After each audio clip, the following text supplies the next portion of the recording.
Discussions in Depth Psychology is powered by Pacifica Graduate Institute. Your host is Bonnie Bright. Hello, and thanks for joining me for another episode of Discussions in Depth Psychology. I'm Bonnie Bright, and this series is dedicated to bringing you discussions with some of the individuals who are making exciting contributions in the field of depth psychology. And this series is powered by Pacifica Graduate Institute. And today my guest is Kayleen Asbo, who is a cultural historian, musician, writer, and teacher, and who also is an adjunct faculty member at Pacifica. Kayleen, thanks so much for spending some time with me today. Oh, it's my great pleasure, Bonnie. Thank you. Well, I'm just absolutely thrilled to be speaking with you. Of course, you and I met years ago at an event in Assisi, Italy, and I have followed your career with tremendous pleasure and interest. There's so many things that you're doing. So I hope that we get to a lot of that, and of course it covers a broad range of topics. But let me first read your bio so that everybody has some more background on you, and then we'll jump in. Okay. As I mentioned, Kayleen Asbo is a cultural historian, a musician, writer, and a teacher, and she weaves myth, music, psychology, history, and art with experiential learning. She's a passionate scholar, and as a faculty member of Pacifica and the San Francisco Conservatory of Music, Kayleen also teaches regularly for the Osher Lifelong Learning Institutes at UC Berkeley, Sonoma State University, and Dominican University. And her classes on a wide array of topics, ranging from depth psychology to Dante to the history of classical music, have been hailed as inspirational, fascinating and compelling, transformational, and truly life-changing. And I can definitely vouch for that. Educated at the San Francisco Conservatory and Pacifica, among other places, Kayleen wrote her PhD dissertation on Passion and Paradox, the Myths of Mary Magdalene in Music, Art, and Culture. And Kayleen also holds 3 master's degrees, one each in music, piano performance, also in mythology and psychology, and of course her PhD as well. Kayleen has been a guest presenter and lecturer on the intersection of history, mythology, psychology, and the arts at Oxford University in England, the Assisi Institute of Depth Psychology Conference in Italy, the Houston Jung Institute, Chartres Cathedral in France, Grace Cathedral in San Francisco, and the Graduate Theological Union in Berkeley, and probably a long additional list of places that aren't mentioned here. And she also leads workshops and retreats throughout the country and offers a pilgrimage to sacred sites in Europe every year. So, of course, there's so much more. You have such an impressive resume, Kayleen. So I'd like to really encourage everybody who's hearing this to go ahead and read the full bio that accompanies the written summary article that goes with this interview, because I know that there's way more that you will want to know about Kayleen and her work in the world. And you can also, of course, find out more about her on her website at kayleenasbo.com. So, meanwhile, Kayleen, I really am excited to jump into this. Obviously, from your bio, you're really a true interdisciplinary scholar. You have 4 graduate degrees. We mentioned those: myth, music, psychology. You have a background in literature and women's studies. I'm curious about how you magically sort of seem to weave all of these diverse fields together, because when you lecture, and I've heard you lecture, you really bring in all of these things and create this really diverse and amazing fabric of information and knowledge that you manage to pass on to those who hear you. What's your secret? Passion. Passion is my secret. I do what I love, and that's the most important thing.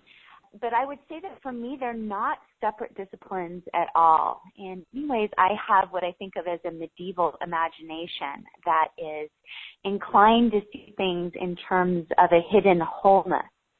And so for me, for example, as a musician, as a pianist and a composer, and someone who works regularly with the symphonies and operas in the San Francisco Bay Area, you can go to a concert, you can listen to music, you can hear Beethoven's Ninth Symphony, and at one level you can enjoy it and be moved by it. But unless you actually understand the depths of the foundation that piece of music rests on, whether it's the myth of Orpheus or the Eleusinian mysteries or the poetry of Goethe, you're going to miss an awful lot. And for me, the way that I approach material is really trying to see with as much diversity of perspective into the essence of something, because I really believe that myth and psychology, music, art, everything I teach are different expressions of the quest of what it means to be human. And that comes out in different mediums, whether it be poetry or painting.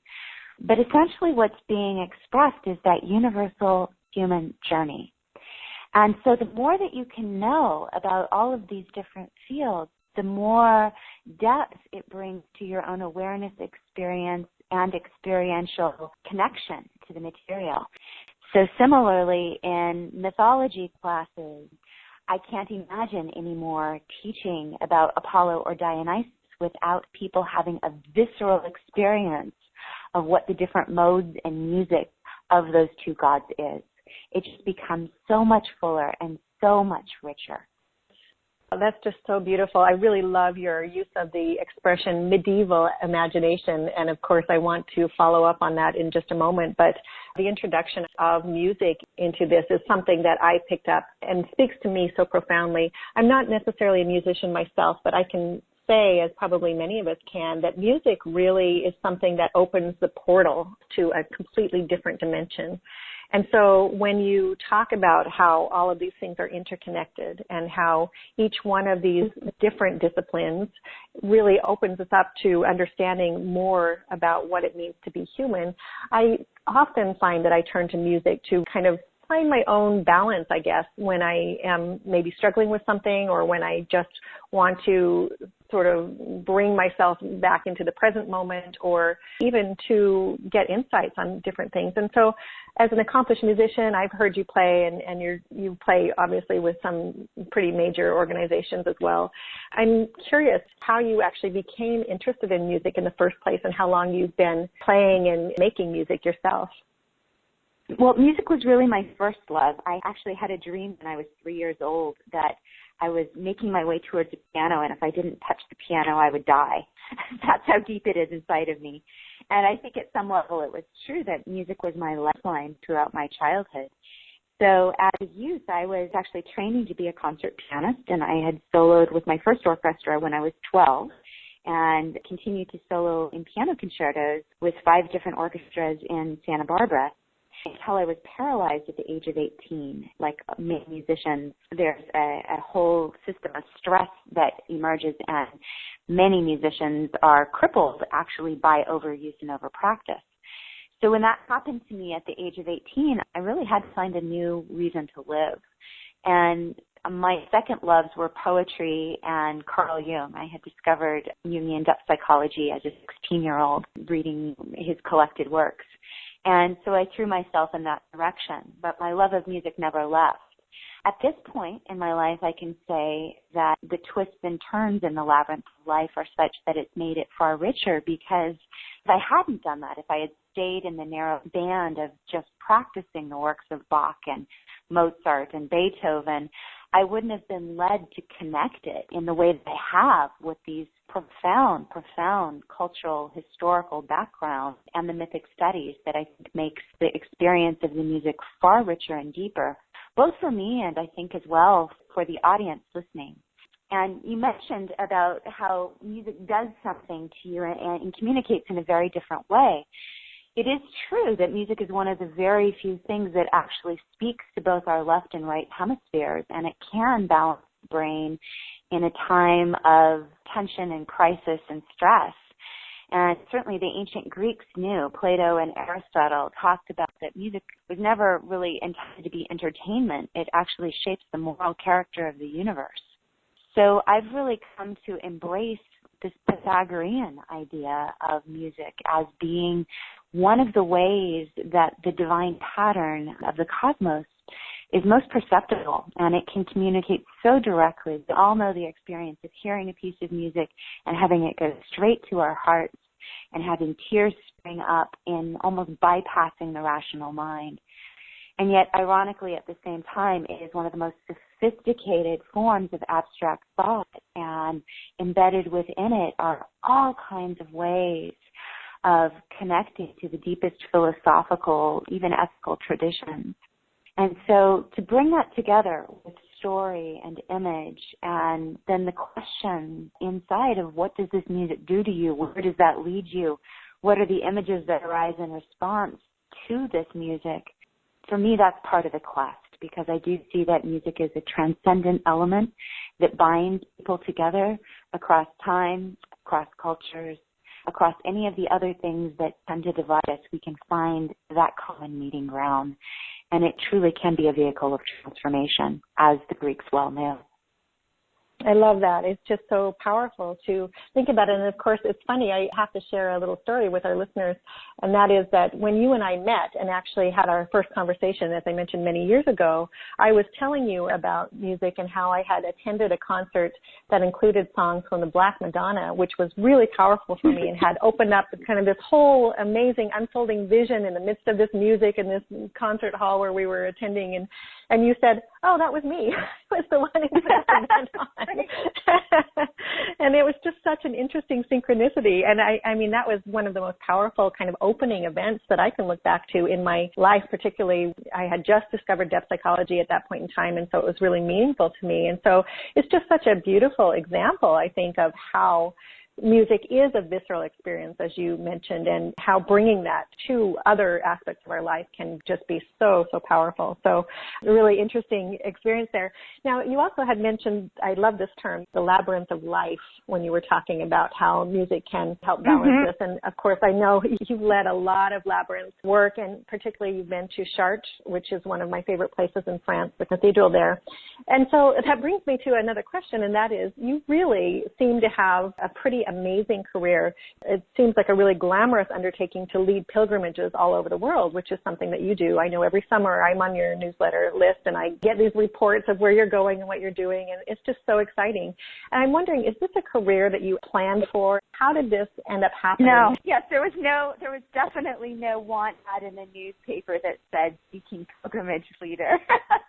The labyrinth pattern to lead me there was really a matter of following my heart, and perhaps even more following my tears.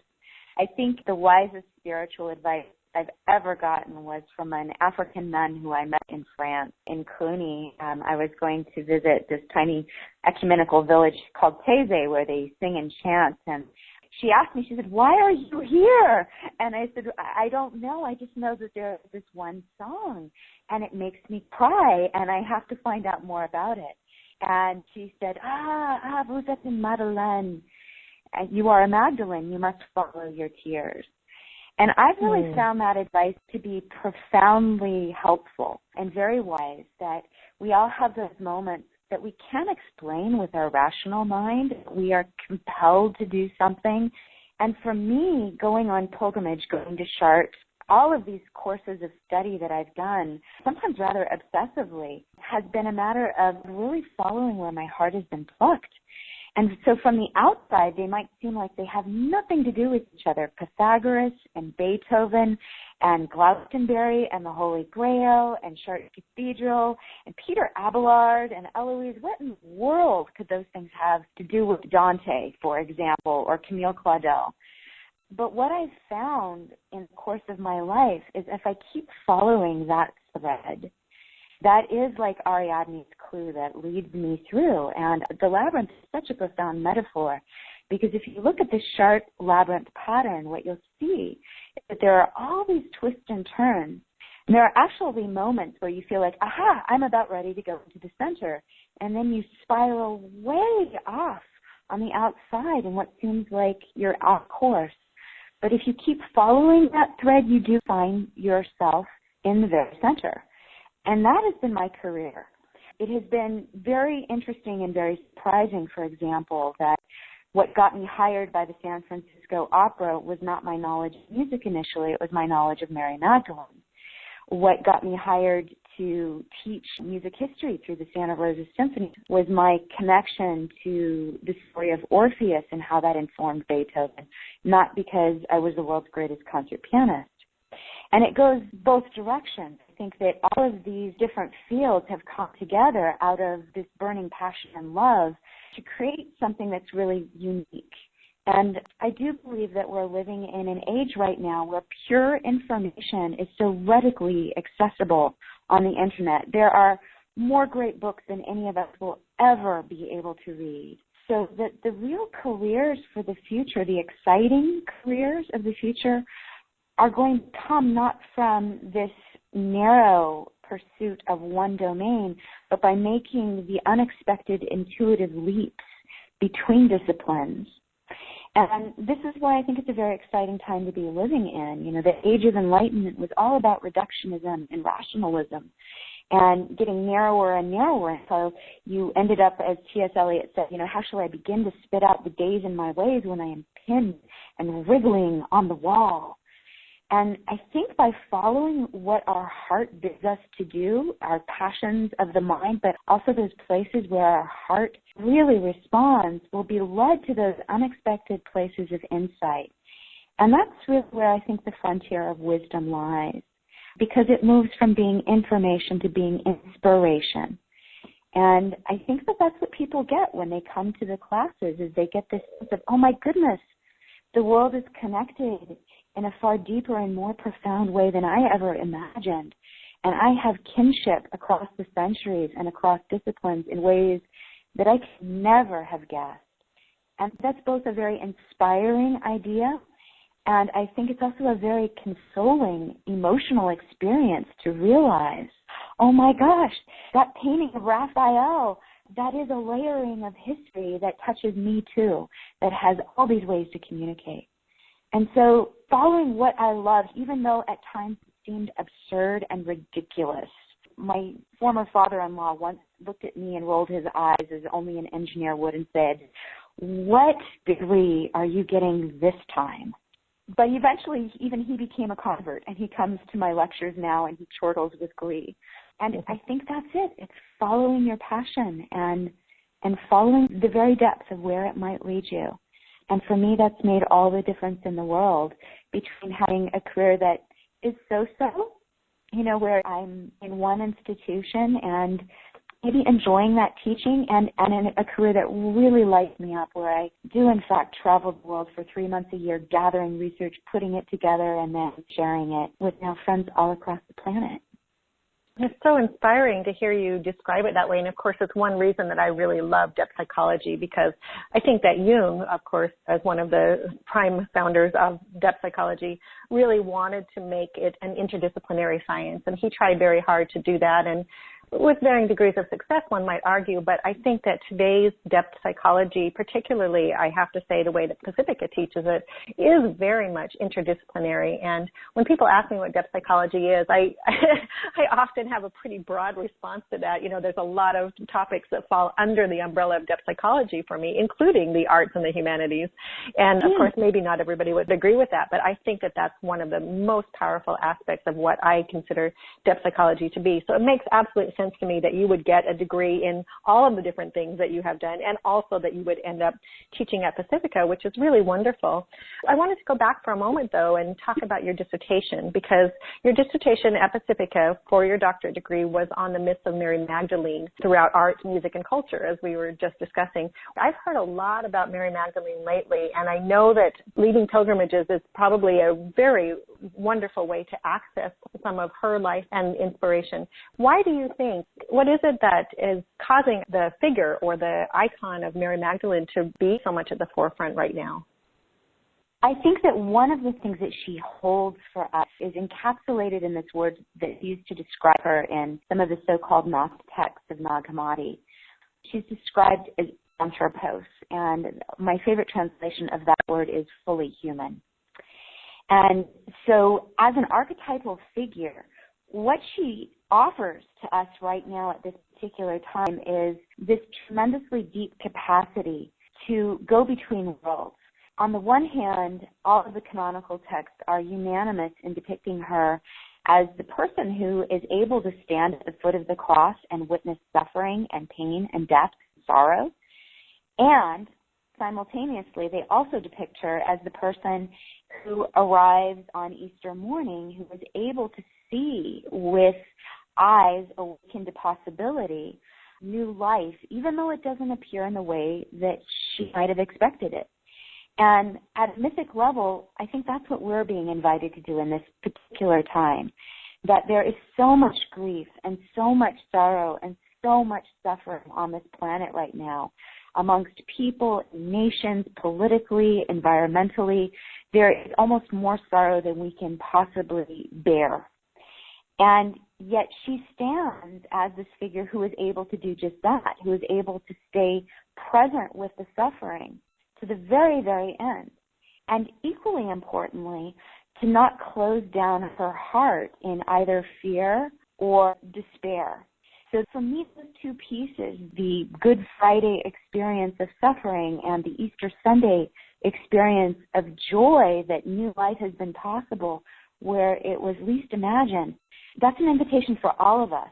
It's not a Christian-only invitation. It is an archetypal image about what it means to stretch ourselves large enough to hold both sides. You know, Carl Jung was so fond of saying that the greatest danger to humanity is to become one-sided.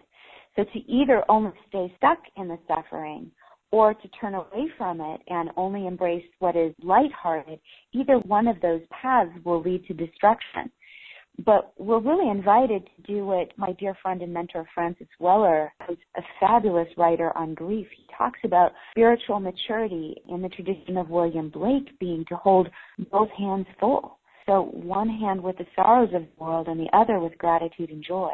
And I certainly think that at one level that's what Magdalene stands for. She stands as that kind of capacity, full humanity, to invite us into a place of emotional, spiritual, and psychological maturity.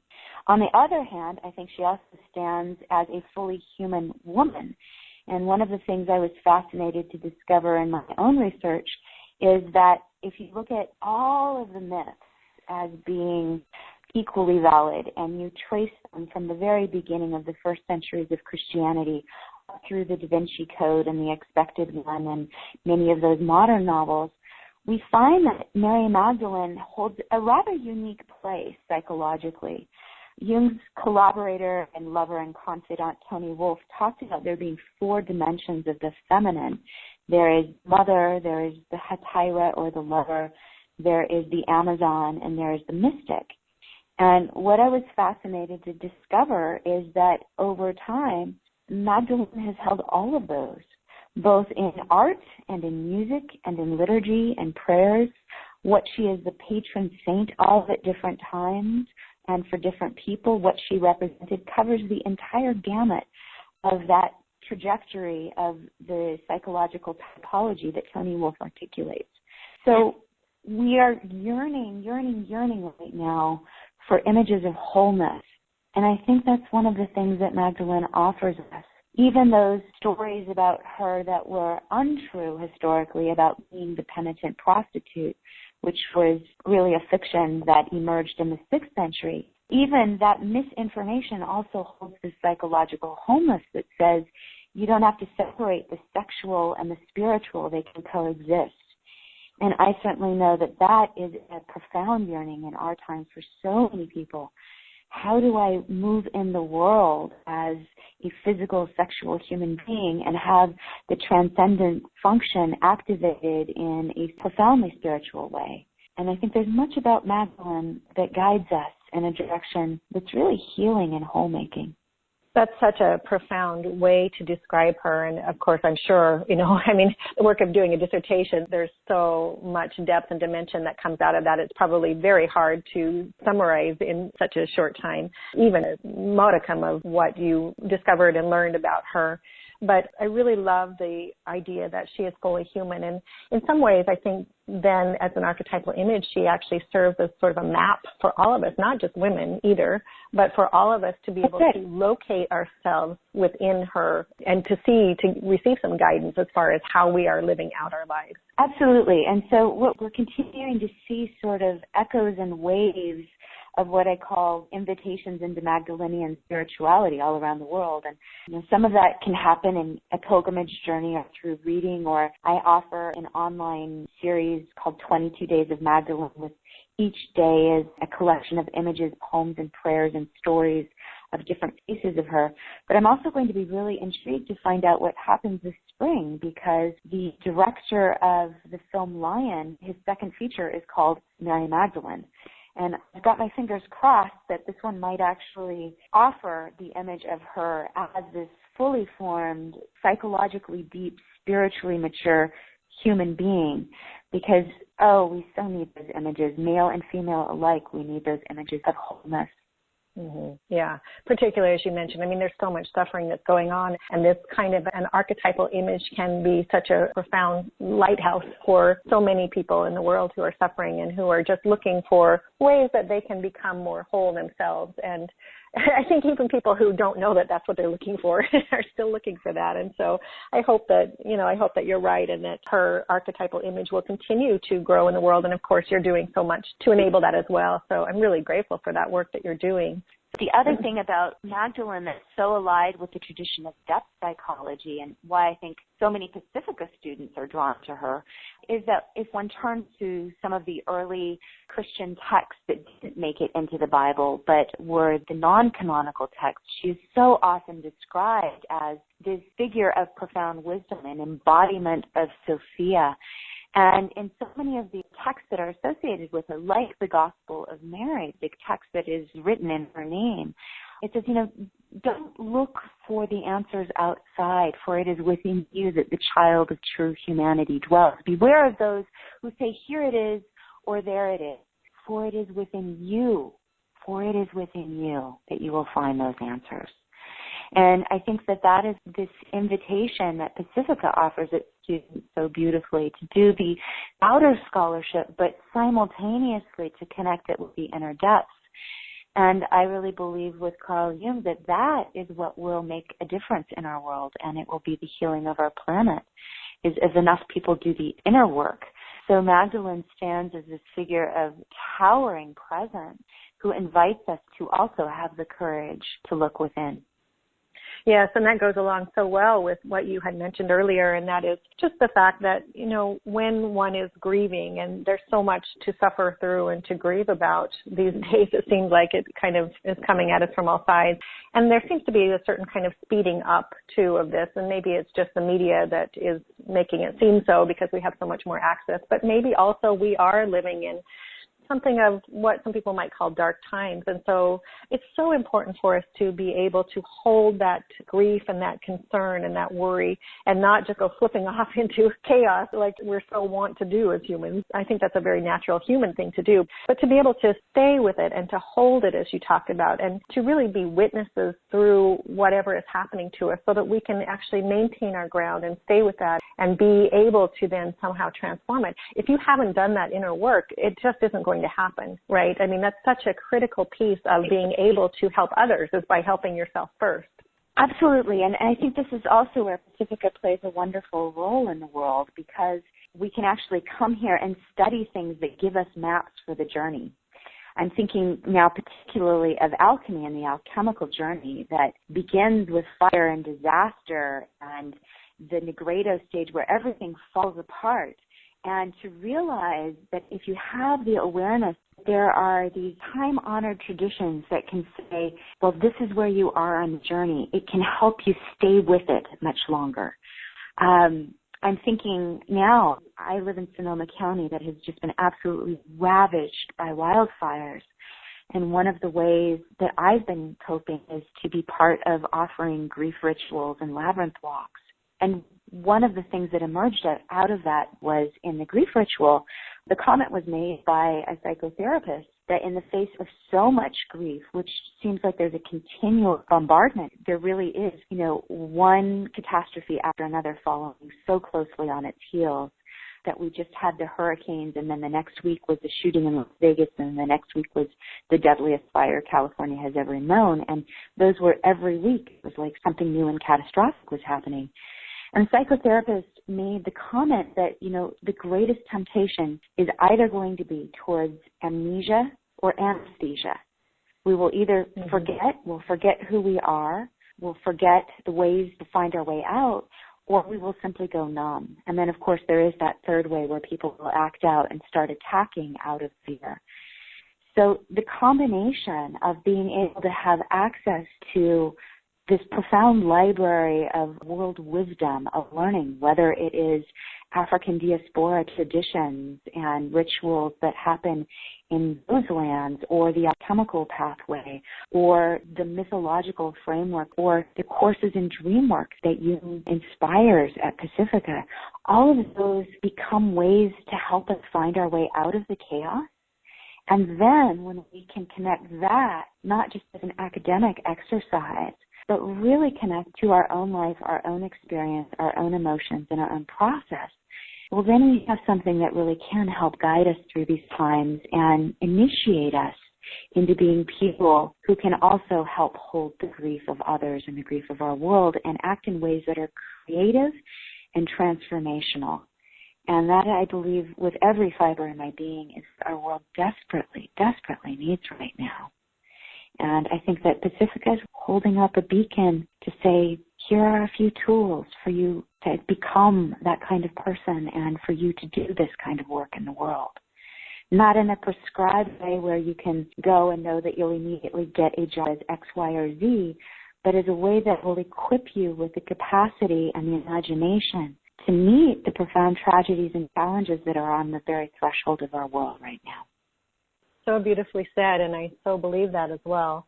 And, you know, the good news, I think, about all of that is that no matter where one is right now in one's life, and of course I speak personally as well as just imagining more of a collective movement in this arena, we all have access to these things all of the time.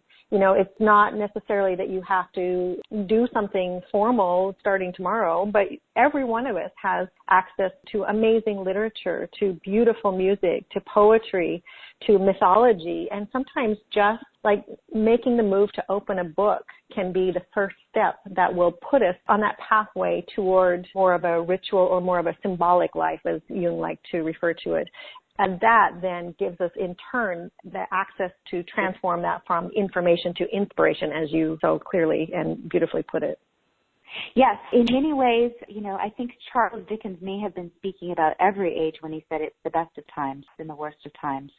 But as a cultural historian, I am acutely aware of the fact that it is only in the past 10 years that I could possibly do the kind of work that I'm doing right now. That the translations of ancient texts, the unlimited access virtually to the museums of the world, the phenomenal recordings that we have of music that was buried in monastic libraries for centuries, all of that is only possible now. And it perpetually moves me to realize how close we are to one another. You know, when I get letters from people who are in Mexico and New Zealand and Iceland, and they're writing a letter in response to something that I've written or a webinar that I've done, it makes me think that we're not really 7 degrees of separation apart from one another. We're 1 or 2. And that is an extraordinary thing to realize. It's weighty, but it is also filled with hope that the ripple of positive change could spread so quickly, if each of us do our own work and realize that we are part of that web of creation. So evocative and so beautifully said, as always. And Kayleen, by the way, you're a beautiful writer, and I just so appreciate the work that you're doing in the world. I really can't imagine a more inspirational pathway to be on. And so if anyone who's listening to this really is looking for that kind of inspiration right now, I highly recommend that you follow Kayleen. Kayleen, I'm just such a huge fan of yours, and the work you're doing is just so important. I really appreciate the time that we've spent together today. I've been speaking with Kayleen Asbo, who is a cultural historian, a musician, a writer, and a teacher. And as we mentioned, she weaves myth, music, psychology, history, and art into experiential learning to make that so evocative and expressive. If you would like to know more about Kayleen, as I mentioned, you can go to her website at kayleenasbo.com. That's spelled KAYLEENASBO.com. And of course, Kayleen, you also have a personal profile on Facebook. People can find you there. And then you maintain a page called Canticle, where you have a lot of really inspirational and amazing expressions of your work as well. So thank you so much for spending some time with me today, Kayleen. Thank you so much, Bonnie. It was such a delight to connect with you again. And I, too, am a huge fan of what you're doing and how you're binding the world together. Thank you, Kayleen.